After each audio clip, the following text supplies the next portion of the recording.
Hello दोस्तों, मैं सुशील एक बार फिर आपका स्वागत करता हूं आपके अपने YouTube channel the rapid class में। हम जो पढ़ रहे हैं वो 10th क्लास के मैथमेटिक्स के अंदर जो भी इंपॉर्टेंट क्वेश्चन बनते हैं बोर्ड एग्जाम के लिहाज से उनकी बात कर रहे हैं। हम चीज़ों को चैप्टर वाइज और चैप्टर के अंदर भी टॉपिक वाइज कवर कर रहे हैं। इससे पहले हमने तुमको एक वीडियो दी है जिसको पार्ट 1 बोलते हैं, ट्रिग्नोमेट्री का पार्ट 1 है। ट्रिग्नोमेट्री के जो भी पार्ट 1 के अंदर क्वेश्चन है एक बार उनको देखने के बाद ही पार्ट 2 को प्रीफर करेंगे, जिससे चीज़ें समझने में आसान लगेगी।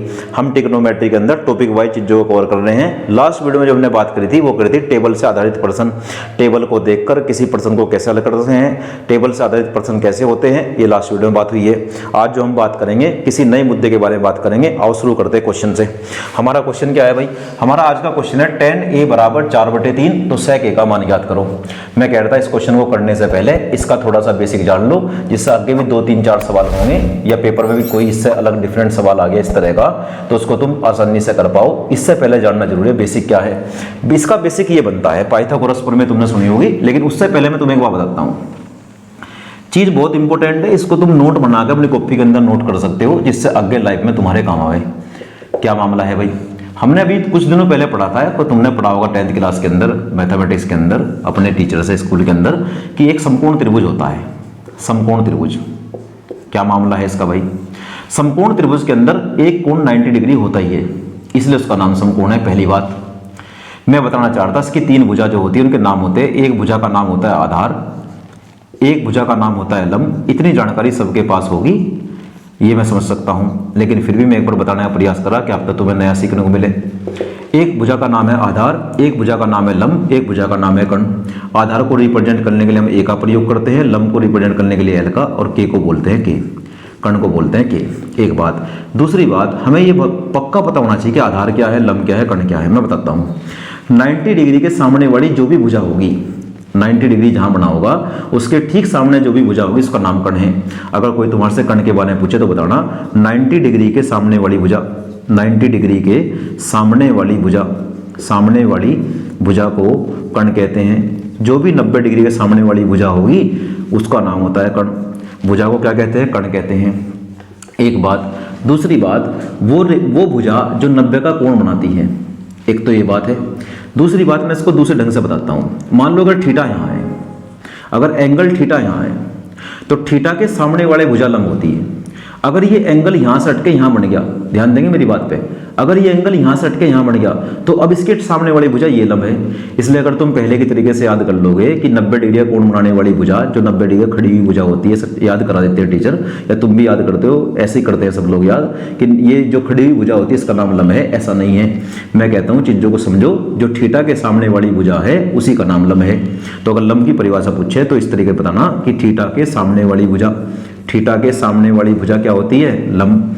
सामने वाली भुजा, थीटा के सामने वाली भुजा क्या होती है? लंब। एक बात। और जो शेष बचती है फिर उसके बाद उसका नाम है आधार। जो शेष भुजा बचती है उसका नाम होता है आधार।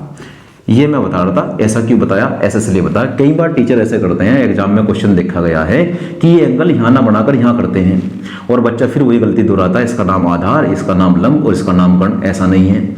लंब और आधार आपस में चेंज होते हैं, कर्ण निश्चित है।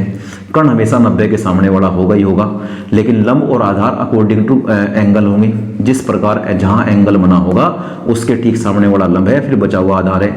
अगर एंगल यहां पर बनता है, जनरली कोण यहां पर बनाते ही हैं, जनरली क्वेश्चनों में कोण यहां पर ही होता है, इसलिए लंब हमेशा यही होता है। 90 से ज्यादा % केस में यही लंब बनता है, इसलिए हम इसको याद भी कर लेते हैं कि ये लंब है। लेकिन मैं फिर कह रहा चीजों को इस प्रकार याद करो जिससे आगे गलती ना हो। अगर थीटा एंगल यहां पर बना हुआ है तो थीटा के सामने वाली भुजा लंब होगी। अगर थीटा एंगल यहां पर बना होगा तो सामने वाली भुजा लंब होगी। मैं अब समझता हूं कि चीजें ज्यादा क्लियर हो रही होगी, समझ में आ रहा होगा। ये हमारा ट्रायंगल है ABC। अगर इसके अकॉर्डिंग बात करें तो यहां पर हमारा बना कोण ए, तो कोण ए के सामने वाली भुजा लंब, यहां पर एंगल हम प्रेफर कर रहे, इसके साथ ये बचा हुआ आधार ये होगा कर्ण। बात क्लियर है। एक बात और है कि जब हमें कोई समकोण त्रिभुज देगा उसके अंदर हम एक फॉर्मूला लगाते हैं, उसका नाम है पाइथागोरस प्रमेय। k² बराबर a² प्लस l²। कर्ण का स्क्वायर बराबर आधार का स्क्वायर प्लस लंब का स्क्वायर। ये भी तुम्हारे सामने चाहिए। ये तुम्हारे नोट का पार्ट है जिसको तुम कॉपी में अलग से नोट करोगे। इस तरह के जितने भी क्वेश्चन बनते हैं जो मैं आज बताऊंगा वे सारे इसी मेथड से या इसी चीजों का प्रयोग करके हल होंगे। एक बार और देखते हैं तीसरी बात क्या है। तीसरी बात ये आती है LAL KKA। मतलब जो हमारे ट्रिग्नोमेट्री निष्पत्ति होती है, त्रिकोणमितीय निष्पत्ति, वे 6 होती है। तुमने सुना भी होगा नाम, एक का नाम होता है साइन, दूसरे का नाम होता है कोस, तीसरे का नाम होता है टेन, फिर आता है हमारा कोट, फिर आता है सेक, उसके बाद होता है कोसेक। यदि मैं इसके अकॉर्डिंग बात करूं, मैं तुम्हारे से पूछूं साइन का फॉर्मूला बताना, तो मैं कहना साइन के नीचे क्या लिखा, लंब बटे कर्ण, तो साइन थीटा बराबर होता है लंब बटे कर्ण।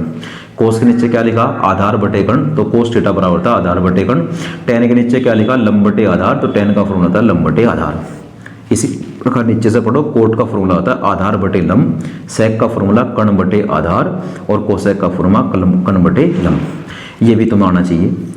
आज जो मैं क्वेश्चन कराऊंगा इससे बाहर नहीं जाने के, इसके अकॉर्डिंग ही होंगे। इस तरह का सवाल भी ऑब्जेक्टिव में अब देखने को मिलता है। जैसे मैंने यहाँ पे क्वेश्चन लिखा, बहुत सिंपल सवाल है, होगा उस तरीके से ही। जब भी तुम्हें ऐसा क्वेश्चन मिले तो तुम एक काम करो, जो तुम्हें दिया उसको लेकर चलो। tan a बराबर 4/3, यहाँ तक की बात क्लियर। tan a की तुलना tan के लाल बटे कक्का वाले फॉर्मूले से कर दो, इस वाले फॉर्मूले से कर दो।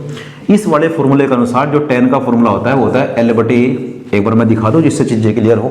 देखो tan के नीचे क्या लिखा मेरे भाई, l बटे a, तो tan का फॉर्मूला एक्चुअली क्या होता है, l बटे a। दे क्या रखा, 4/3, होता क्या है, l बटे a। क्या करना चाहिए, तो हमने यहाँ कंपैरिजन करी, हमें मिला l की जगह तो हमें मिला 4 और a की जगह मिला हमें 3। ये हमें किससा ही तुलना कर ली, हमने इसकी इससे तुलना कर ली, जहाँ पे l लिखा वहाँ 4 लिखा, जहाँ पे a लिखा वहाँ 3 लिखा। और तुलना करने के बाद ट्रायंगल बना दो, ट्रायंगल बना दो ये वाला। यहाँ लिख दो a, यहाँ लिख दो b और यहाँ लिख दो c।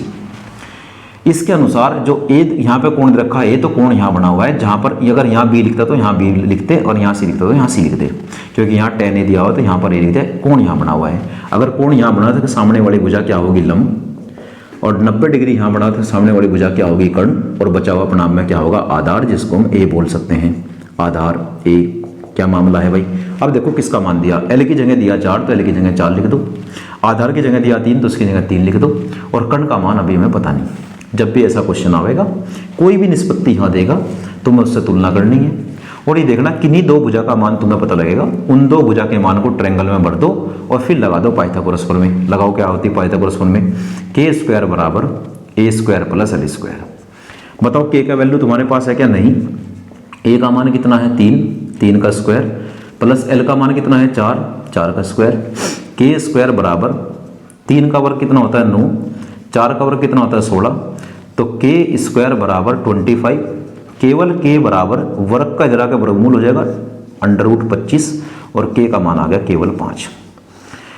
इस प्रकार हमने k का वैल्यू भी फाइंड कर ली। k की वैल्यू हमें लास्ट में मिली 5, पहले हमारे पास नहीं थी, हमने निकाल ली, इसलिए 5 आई। अब क्या पूछ रहा है हमारे से ने पूछा sec a। अगर sec a की वैल्यू निकाल लूँ तो sec a के लिए मुझे उसमें चलना पड़ेगा। sec a का फॉर्मूला होता है, sec बराबर होता है k बटे a, लिख दो उसको। sec बराबर होता है k बटे a। k का मान कितना है भाई, 5, a का मान कितना है, 3, तो हमारा आंसर आ गया 5/3। ये था हमारा क्वेश्चन।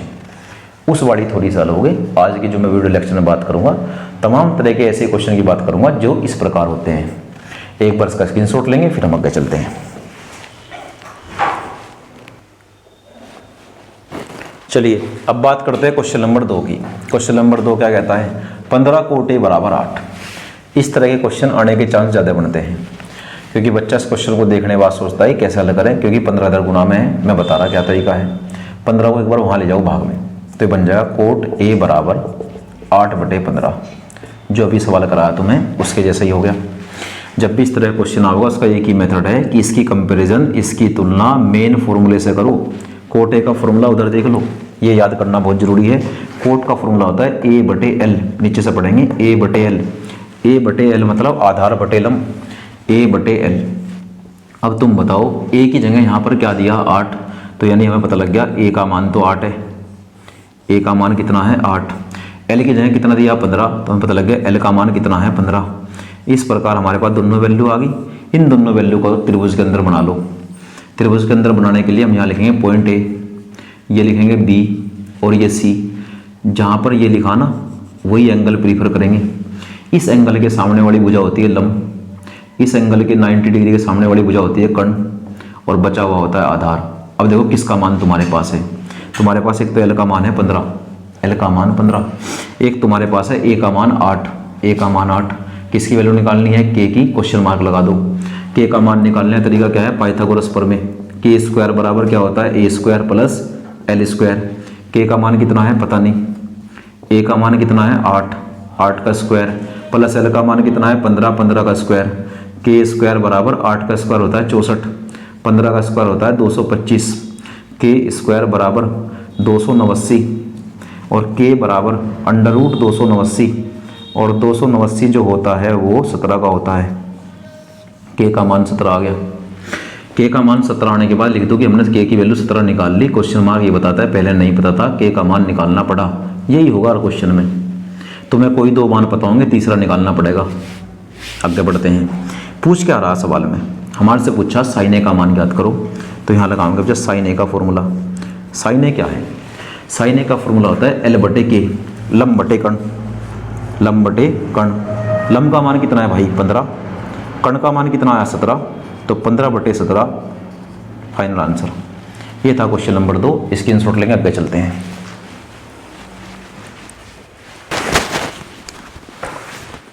चलिए बात करते हैं क्वेश्चन नंबर 3 की। इसका भी सेम मेथड है, मैं एक से ज़्यादा क्वेश्चन इसलिए बता रहा हूँ जिससे चीज़ें बहुत लंबे समय तक क्लियर हो। और डिफरेंट तरह का सवाल कुछ नहीं आने का, केवल संख्या चेंज होगी, मेथड यही रहेगा। हम केवल इस वीडियो के अंदर संभावना की बात कर रहे हैं, ना कि बोर्ड एग्जाम के पेपर को तुम्हें दे करके। बोर्ड एग्जाम में ऐसे क्वेश्चन आएंगे, ऐसा मेरा मानना है, और ऐसे आते भी हैं। एक बार देख लेंगे क्या तरीका है। सेक थीटा बराबर कितना 13 बटे 12। एक बार सेक का फॉर्मूला देखो। सेक का फॉर्मूला क्या होता है, सेक का एक्चुअली फॉर्मूला होता है के बटे ए। इसका मतलब उसने दिया है 13 बटे 12, लेकिन होता क्या है, सेक का फॉर्मूला होता है के बटे ए, कर्ण बटे आधार। इसका मतलब ये तो बात पक्की होगी, के का मान तो 13 है और ए का मान 12 है। लिख दो एक बार, के बराबर 13 है, कंपेरिजन से आया, और ए बराबर है 12। इन चीज़ों को डायग्राम के अंदर दिखाओ, जो समकोण त्रिभुज का होता है उसे बनाओ।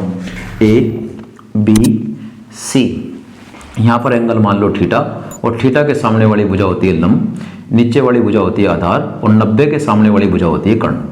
ये बात मैंने वहाँ क्लियर कर रखी, एक बार देख लेंगे क्या मसला है। के का मान है 13, अब की बार के की वैल्यू 13 है। ए का मान है 12, ए का मान 12 है, अब की बार लंब मिसिंग है।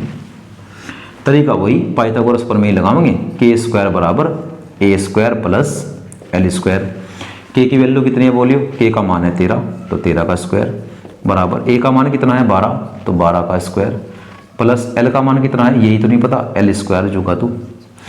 13 का वर्ग होता है 169, 12 का होता है 144, और लंब का मान अभी मैं पता नहीं। 144 को धर लेके आओ तो माइनस में आ जाएगा, 169 minus 144 equal to l square. इनमें दोनों को सब्सट्रैक्ट करो तो होगा 25, 25 बराबर एल स्क्वायर। इस वर्ग का इधर वर्गमूल ले लो तो एल बराबर जाएगा अंडर रूट 25, और तुम्हें पता है ये मान होता है 5 का। 5 आ गया हमारा एल का मान। एल का मान कितना आ गया 5। अब चाहे जो पूछ लो, बोल लो क्या पूछा। सबसे पहले पूछा tan का मान, पहले नंबर पर tan ज्ञात करना है। tan थीटा होता है लंब बटे आधार, उस पर देख के पढ़ रहे हैं। लंब का मान कितना है 5, आधार का मान कितना है 12, ये हमारा पहला आंसर। दूसरी चीज़ क्या पूछी भाई, दूसरा पूछा साइन थीटा। साइन थीटा का फॉर्मूला उसके अकॉर्डिंग होता है लंब बटे कर्ण, लंब बटे कर्ण। लंब का मान कितना है भाई 5, और कर्ण का मान कितना है 13, ये तुम्हारा दूसरा आंसर है। और तीसरा जो हमारे से पूछा गया वो पूछा किसका मान, कोसेक का। कोसेक थीटा बराबर होता है कर्ण बटे लंब, कर्ण का मान कितना 13 और लंब का मान कितना 5, ये तुम्हारा तीसरा आंसर। इसमें कुछ भी पूछ सकता है और इधर कुछ भी दे सकता है, बस तुम्हारी पकड़ इस बात को होनी चाहिए कि मेथड क्या है। मेथड ये है कि जो भी निष्पत्ति देगा उसकी कंपैरिजन मेन सूत्र से करो, 2 भुजा पता लगेगी, तीसरी निकाल लेंगे पाइथागोरस प्रमेय से। जब तीनों भुजा आ जाएगी फिर चाहे जो पूछ लो, फिर चाहे वो कुछ भी पूछ लो, हर एक चीज़ का मान हमें पता होगा। स्क्रीनशॉट लेंगे फिर आगे चलते हैं।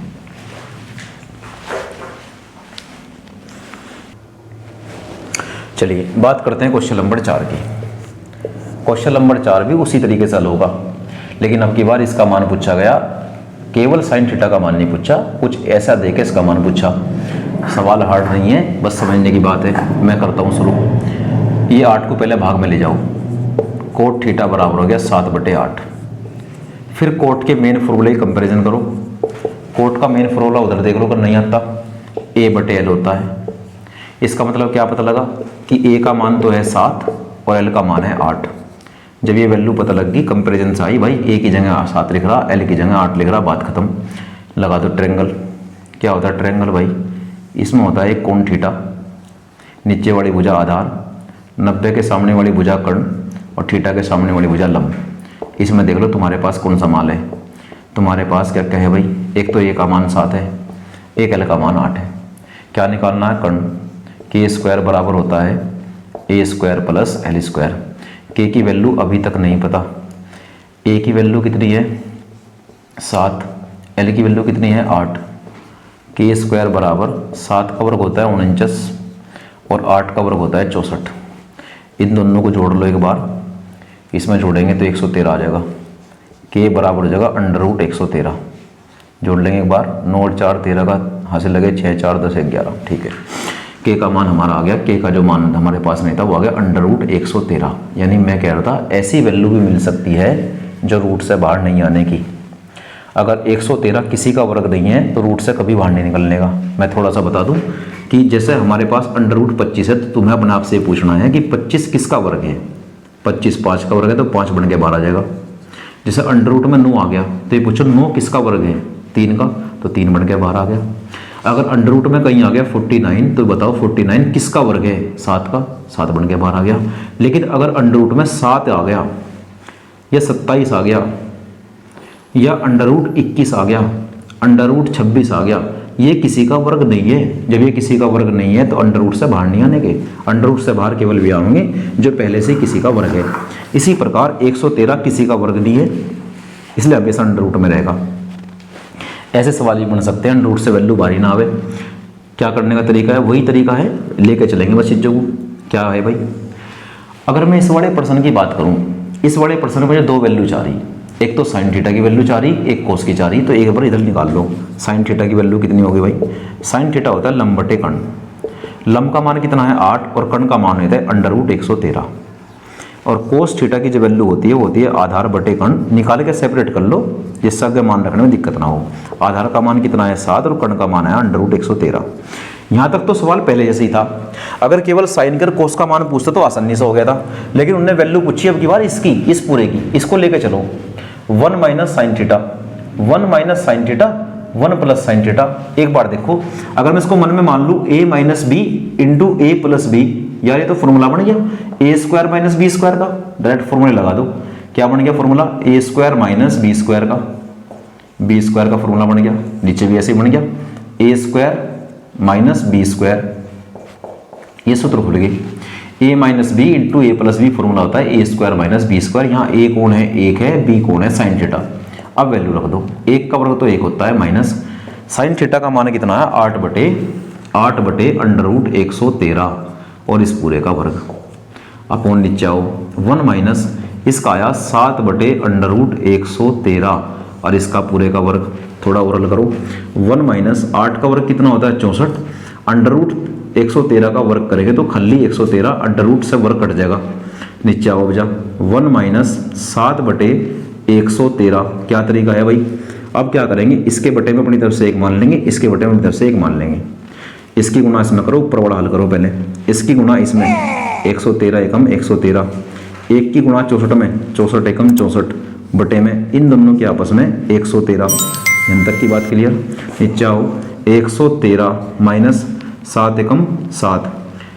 जब एक मिनट वो यहाँ पर हमने क्या करा? 7 का वर्ग छोड़ दिया। वर्ग तो दोनों का ही होगा ना, जैसा 8 का हुआ था 64 आया था, 113 का हुआ तो यह आया था।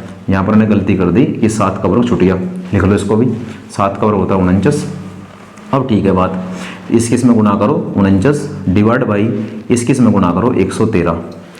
चीज़ों को तो बस देखना है, गलती ना हो इस बात का ध्यान रखना है। जैसा भी ये 7 छूट गया था ऐसा नहीं करना। 7 का वर्ग 49 होता है, लिख लो।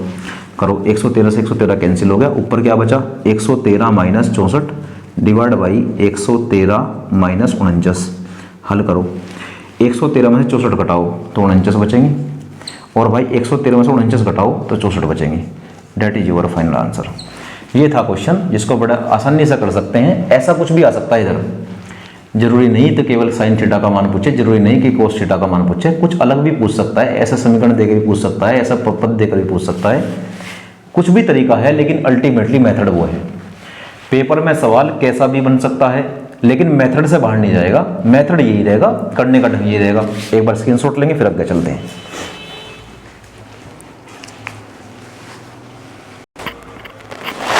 चलिए बात करते हैं क्वेश्चन नंबर 5 की।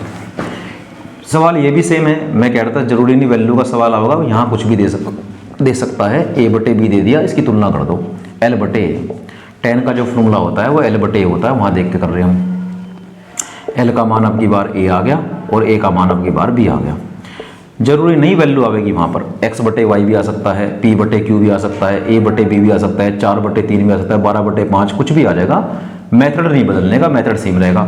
ट्रायंगल बना लो भाई, ट्रायंगल का क्या मेथड है भाई, यहाँ पर अगर तुमने एंगल थीटा मान लिया तो थीटा के सामने वाली भुजा क्या होती है, लंब, और भाई 90 के सामने वाली भुजा क्या होती है, कर्ण, और बची हुई भुजा क्या होती है, आधार। अब देखो ध्यान से किसका मान पता, एल का मान तो ए है और ए का मान कितना है, बी, कर्ण का मान निकालना है। पाइथागोरस प्रमेय, के स्क्वायर बराबर होता है a square plus L square. के स्क्वायर की जगह के स्क्वायर, ए का मान है कितना, बी, बी का स्क्वायर, एल का मान कितना है, ए, तो ए स्क्वायर। तो खाली के बराबर आ गया under root of a square plus b square. इससे कंफ्यूज मत होना, प्लस में चीजों को आगे पीछे लिख सकते हैं, चाहे ए को पहले लिखो चाहे बी को बाद में, प्लस में ऐसा होता है। देख लो हमने कर दिया ए स्क्वायर प्लस बी स्क्वायर। के की वैल्यू आ गई हमारे पास। अब बताओ क्या पूछ रहा, अब पूछ रहा साइन थीटा। साइन थीटा क्या होता है भाई, लंब बटे कर्ण। लंब का मान कितना है ए और कर्ण का मान कितना है, under root of a square plus b square. इस तरह की प्रॉब्लम भी आ सकती है, ये भी कोई ज्यादा हार्ड बात नहीं थी, मेथड वही रहा। एक बार इसका स्क्रीनशॉट लेंगे फिर आगे चलते हैं।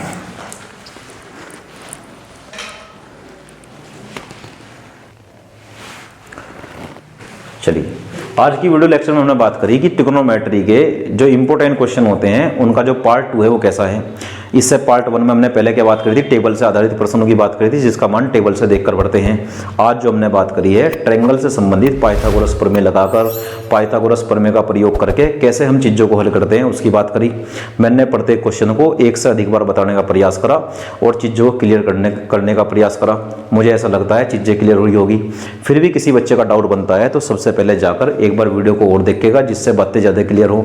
उसके बावजूद भी कोई डाउट आता है तो अपना डाउट को कमेंट सेक्शन में लिख सकता है, जिससे समय मिलते ही मैं जवाब देने का प्रयास करूंगा। और भी कुछ महत्वपूर्ण क्वेश्चन बनते हैं दूसरे मेथड के, वो आप उसकी जानकारी तुम्हें नेक्स्ट वीडियो में मिलेगी। तब तक के लिए थैंक्स फॉर वॉचिंग।